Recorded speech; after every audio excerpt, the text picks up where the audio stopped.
The Cats of Ulthar by H.P. Lovecraft. Read by KarenHimura.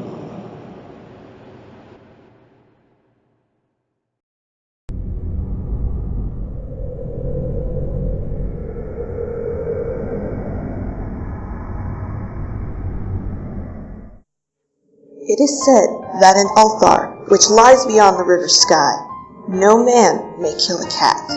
And this I can verily believe as I gaze upon him who sitteth purring before the fire. For the cat is a cryptid, and close to strange things which men cannot see.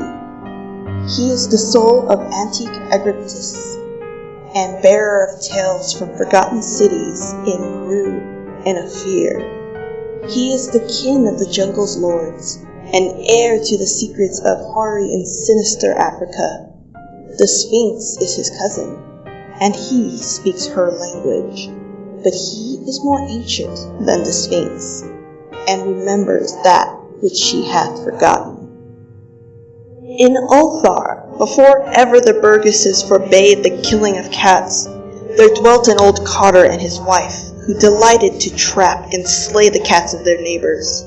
Why they did this, I know not, save that many hate the voice of the cat in the night, and take it ill that cats should run stealthily about yards and gardens at twilight. But whatever the reason, this old man and woman took pleasure in trapping and slaying every cat which came near to their hovel. And from some of the sounds heard after dark, many villagers fancied that the manner of slaying was exceedingly peculiar. But the villagers did not discuss such things with the old man and his wife, because of the habitual expression on the withered faces of the two, and because their cottage was so small and so darkly hidden under the spreading oaks at the back of a neglected yard. In truth, much as the owners of cats hated these odd folk, they feared them more, and instead of berating them as brutal assassins, merely took care that no cherished pet or mouser should stray toward the remote hovel under the dark trees. When through some unavoidable oversight a cat was missed, and sounds heard after dark, the loser would lament impotently, or console himself by thanking fate that it was not one of his children who had thus vanished. For the people of Ulthar were simple, and knew not whence it is all cats first came. One day, a caravan of strange wanderers from the south entered the narrow cobbled street of Ulthar. Dark wanderers they were, and unlike the other roving folk who passed through the village twice every year.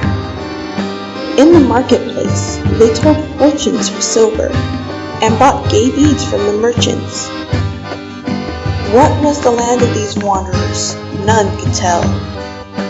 But it was seen that they were given to strange prayers, and that they had painted on the sides of their wagons strange figures with human bodies, and the heads of cats, hawks, rams, and lions. And the leader of the caravan wore a headdress with 2 horns and a curious disc betwixt the horns. There was in this singular caravan a little boy with no father or mother, but only a tiny black kitten to cherish. The plague had not been kind to him, yet had left him this small furry thing to mitigate his sorrow. And when one is very young, one can find great relief in the lively antics of a black kitten. So the boy, whom the dark people called Menace, smiled more often than he wept, as he sat playing with his grateful kitten on the steps of an oddly painted wagon. On the 3rd morning of the wanderer's stay in Ulthar, Menace couldn't find his kitten, and as he sobbed aloud in the marketplace, certain villagers told him of the old man and his wife, and of sounds heard in the night.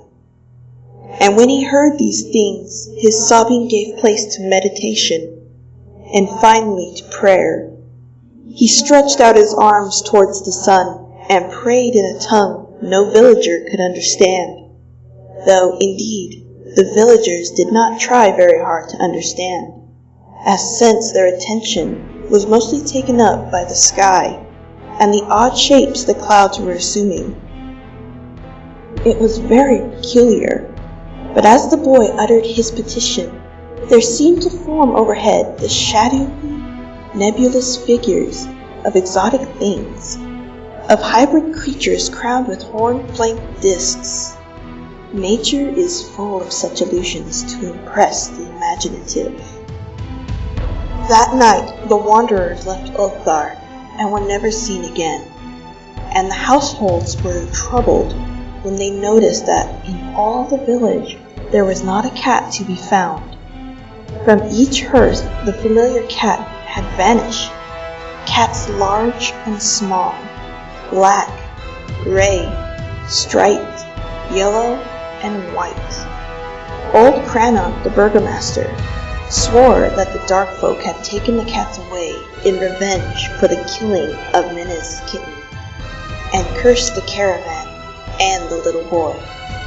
But Nith, lean notary, declared that the old cotter and his wife were more likely persons to suspect, for their hatred of cats was notorious and increasingly bold. Still, no one durst complain to the sinister couple. Even when little and tall, the innkeeper's son vowed that he had at twilight seen all the cats of Ulthar in that accursed yard under the trees, pacing very slowly and solemnly in a circle around the cottage, two abreast, as if in performance of some unheard of rite of beasts. The villagers did not know how much to believe from so small a boy, and though they feared that the evil pair had charmed the cats to their death, they preferred not to chide the old cotter till they met him outside his dark and repellent yard. So Ulthar went to sleep in vain anger, and when the people awakened at dawn, behold, every cat was back at his accustomed hearth, large and small, black, gray, striped, yellow, and white. None were missing. Very sleek and fat did the cats appear, and sonorous was their purring content. The citizens talked with one another of the affair, and marveled not a little. Old Cranon again insisted that it was the dark folk who had taken them, since cats did not return alive from the cottage of the ancient man and his wife. But all agreed on one thing, that the refusal of all the cats to eat their portions of meat or drink their saucers of milk was exceedingly curious, and for 2 whole days the sleek, lazy cats of Ulthar would touch no food, but only doze by the fire or in the sun.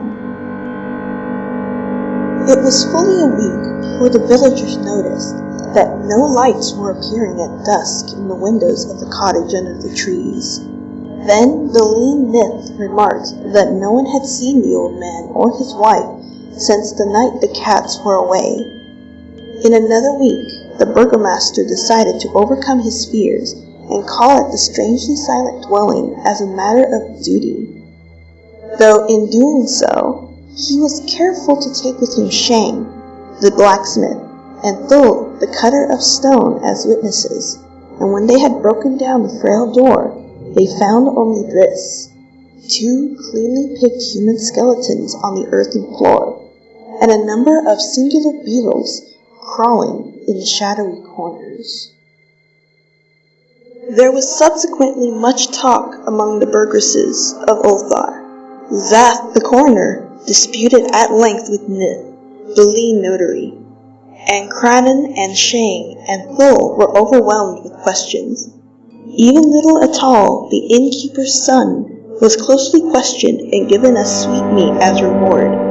They talked of the old cotter and his wife, of the caravan of dark wanderers, of small Menes and his black kitten, of the prayer of Menes and of the sky during that prayer, of the doings of the cats on the night the caravan left, and of what was later found in the cottage under the dark trees in the repellent yard. And in the end, the burgesses passed that remarkable law which is told by traders in Hatheg and discussed by travelers in Nir, namely, that in Ulthar no man may kill a cat.